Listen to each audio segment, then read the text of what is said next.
Hi everybody, and thanks for watching Outdoors Delmarva. I'm Mike Parker. We'll be checking in with my partner, Captain Willie Dykes, in just a few minutes.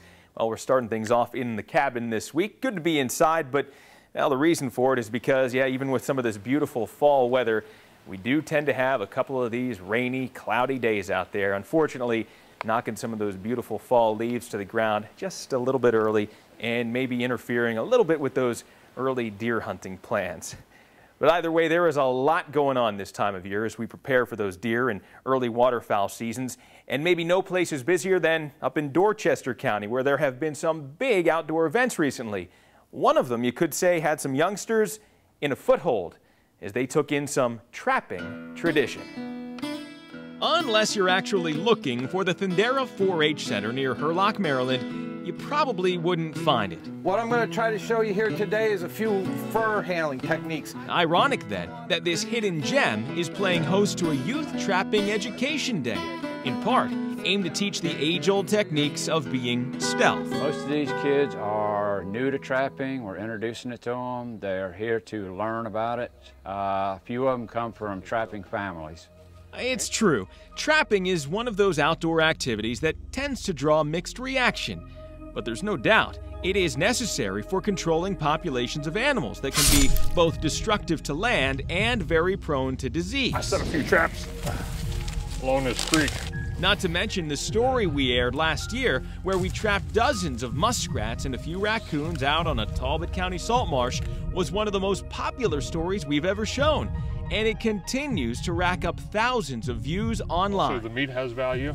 It's a big thing on the Eastern Shore. Goes back generations, many hundreds of years. This is our way of passing it on to our next generation. Hopefully they'll take it up and run with it and continue on in the future. But a trapper's art is often misunderstood. All right, I'm going to hang them by one leg. Probably because if you didn't grow up with it, there's almost no chance you'll end up doing it or ever completely understanding it. At this event, sponsored by the Maryland Fur Trappers Association, the mystery isn't the only thing being sliced away. Here's the rear end. I'm going to start by the tail. And we'll get back to that in just a minute. I always go by the KISS system, which means keep it simple, stupid. But first, the kids in attendance here are learning about the equipment and skills they'll be using when they head out into the field. From scents used to lure the desired animal close. So for instance, a beaver is attracted to... Beaver is usually attracted mostly to beaver castor lure, which is the scent of the beaver itself. The castor glands ground up and made into a lure. To the different snares and traps. And most interesting, what makes them so effective. This is a newer type trap on the market. This is used for trapping coons. It is called a dog-proof trap. How does that work?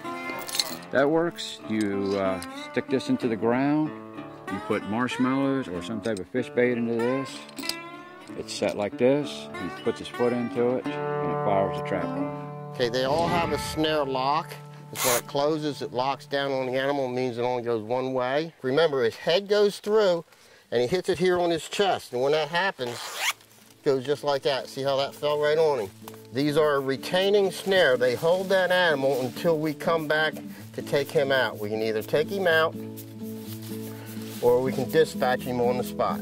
Put it right here. And you know what? I made up a trap set. One day, I said, Papa, why don't you put a chicken egg in that hole? And you know what? What? Gone the next day, we caught a fox. You did? Yep. We caught a fox. You showed him, didn't you? While some of the younger kids already seem to have some of the best trapping stories, others here are still brand new. So when the skinning demonstration begins using a real raccoon, Yummy, huh? you'll still find a few squeamish faces.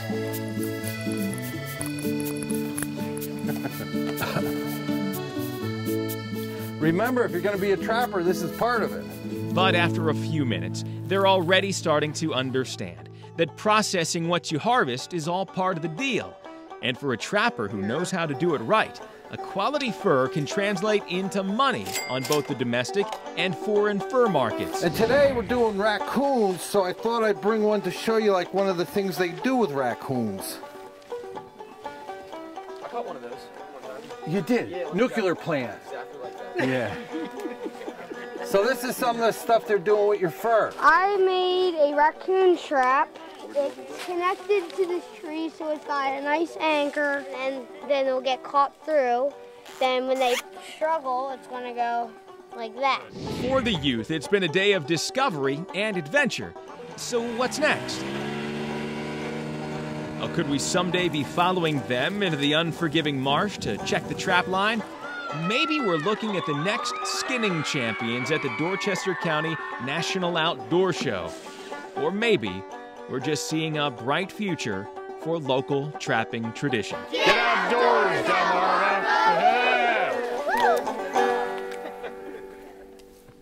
Well, the Maryland Fur Trappers Association has both its own website and a Facebook page if you'd like to learn more. Make sure to like Outdoors Delmarva on Facebook for those links and much, much more.